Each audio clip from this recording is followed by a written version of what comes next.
ناظرین، ڈرامے کی نیکسٹ ایپیسوڈ میں ہم دیکھیں گے کہ اماں سائیں اور بابا سائیں کے شہر آنے کے بعد اور نوشیروان سے کھل کے فرحہ کے متعلق بات کرنے کے بعد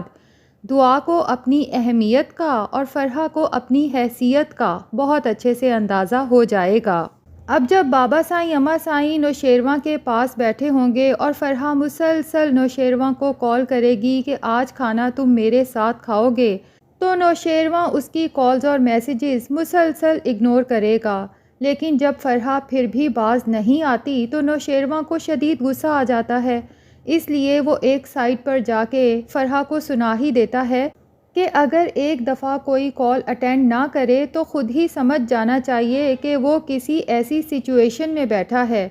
کہ بات نہیں کر سکتا۔ فرحہ کو تو یہ سن کے آگ لگ جائے گی اور نوشیروان سے پوچھے گی کہ کیا تم دعا کے ساتھ بیٹھے ہو جو میری کال اٹینڈ نہیں کر رہے؟ دعا کی اتنی اہمیت، اتنی حیثیت آخر کب سے ہو گئی کہ اس کی وجہ سے تم مجھے اگنور کرو؟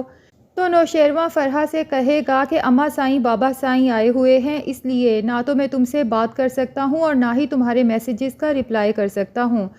فرحہ بضد ہوگی کہ کچھ بھی کر کے آج تمہیں میرے ساتھ کھانا کھانا ہوگا کیونکہ میں تمہارا انتظار کر رہی ہوں۔ نوشیروان کو تو فرحہ کی بات سن کے شدید تپ چڑھے گی اور اسے کہے گا کہ عجیب بے وقوف لڑکی ہو، میں تمہیں کیا بتا رہا ہوں اور تم آگے سے کیا کہہ رہی ہو؟ اب نوشیروان غصے میں فرحہ کی کال بند کر کے جیسے ہی پیچھے مڑے گا تو اماں سائیں جو کہ نوشیروان کی تمام گفتگو سن رہی تھیں انہیں سامنے دیکھ کر بہت پریشان ہو جائے گا، لیکن اماں سائیں ایک غصیلی نگاہ نوشیروان پر ڈالتے ہوئے وہاں سے چپ کر کے چلی جائیں گی۔ اب اماں سائیں دعا کو سمجھائیں گی کہ تم نوشیروان کی بیوی ہو، اپنے سر کے سائیں پر اعتبار کرنا بہت اچھی بات ہے، لیکن ایک بیوی ہونے کی حیثیت سے تمہارا فرض بنتا ہے اور حق بھی بنتا ہے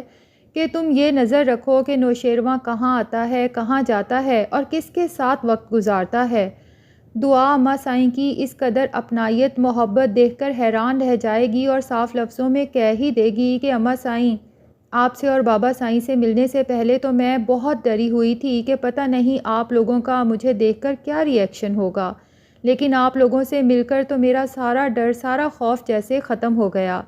اماں سائیں کہیں گی کہ بھائی تمہیں ڈرنے کی کیا ضرورت ہے؟ جب نوشیروان نے تم سے نکاح کر کے اپنی عزت بنا لیا ہے تو ہم نے بھی تمہیں اپنی بہو کے طور پہ دل سے ایکسیپٹ کر لیا ہے۔ لیکن اس کے بعد اماں سائیں بابا سائیں کے پاس جا کر کہیں گی کہ نوشیروان ابھی تک فرحہ سے کانٹیکٹ میں ہے، آپ جتنی جلدی ہو سکے اس سے یہ بات کریں، اس کے بعد ہم نے واپس حویلی کے لیے بھی نکلنا ہے۔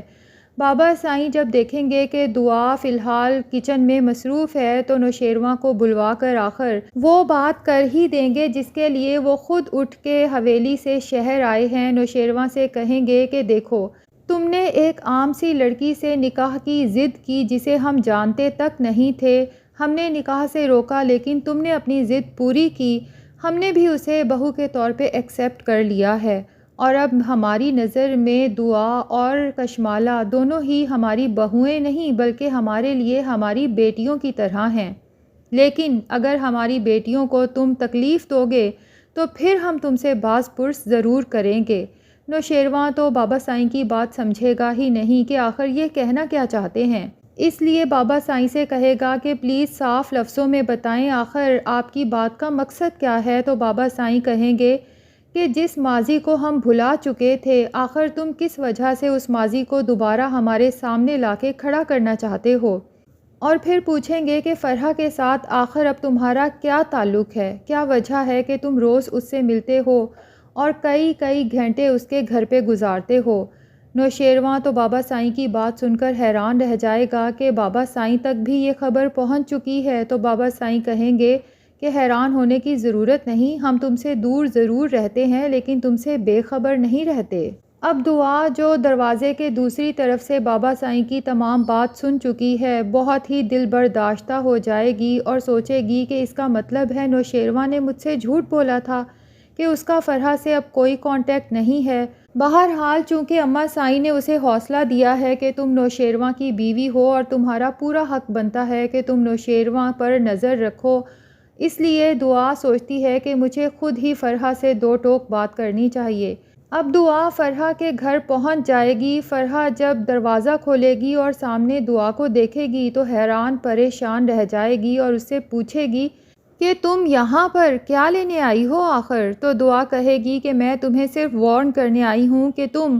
غزنوی کو اپنی جھوٹی محبت کے جال میں پھنسانے کی ناکام کوششیں کر رہی ہو۔ بہتر یہی ہے کہ اپنی عزت نفس کا تھوڑا سا خیال رکھو اور غزنوی کی زندگی سے دور چلی جاؤ۔ یہ سن کے فرحہ تو ہائپر ہو جائے گی کہ آخر یہ ہوتی کون ہے مجھے اس طرح سے وارننگز دینے والی۔ اس لیے دعا سے کہے گی کہ تمہارا گھر تو میں کبھی بسنے نہیں دوں گی، تمہیں غزنوی کی زندگی سے نکال کے ہی دم لوں گی۔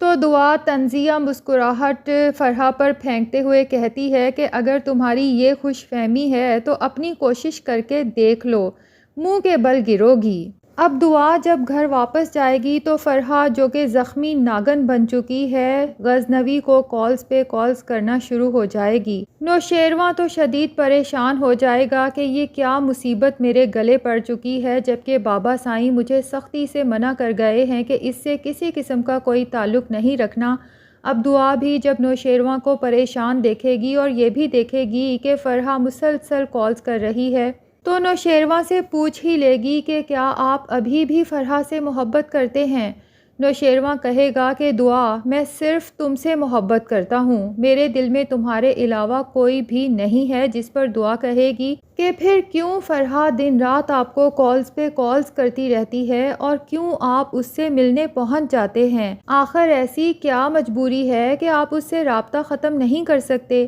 اگر وہ آپ کے لیے اتنی ہی اہم ہے تو آپ اسے اپنا کیوں نہیں لیتے؟ ہاں لیکن میری ایک شرط ہے کہ اگر آپ اسے اپنانا چاہتے ہیں تو مجھے آپ کو اپنی زندگی سے نکالنا ہوگا۔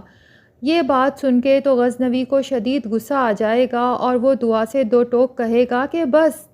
میں تم سے محبت کرتا ہوں، اس کا مطلب ہرگز یہ نہیں کہ تمہاری ہر ناجائز بات کو مان لوں گا۔ نوشیروان تو دعا کی یہ بات سننے کے بعد اس سے خفا ہو جائے گا، بات بھی نہیں کرے گا، جبکہ دعا سوچے گی کہ میں نے واقعی ہی نوشیروان سے غلط بات کی، اس لیے اسے منانے میں لگ جائے گی اور نوشیروان سے کہے گی کہ پلیز اپنی دعا کو معاف کر دیں، بس مجھے یوں لگا۔ نوشیروان اس کی بات وہیں سے اچک لے گا اور کہے گا کہ یہ لگا کہ میں ابھی بھی فرحہ سے محبت کرتا ہوں اور اسے اپنانا چاہتا ہوں۔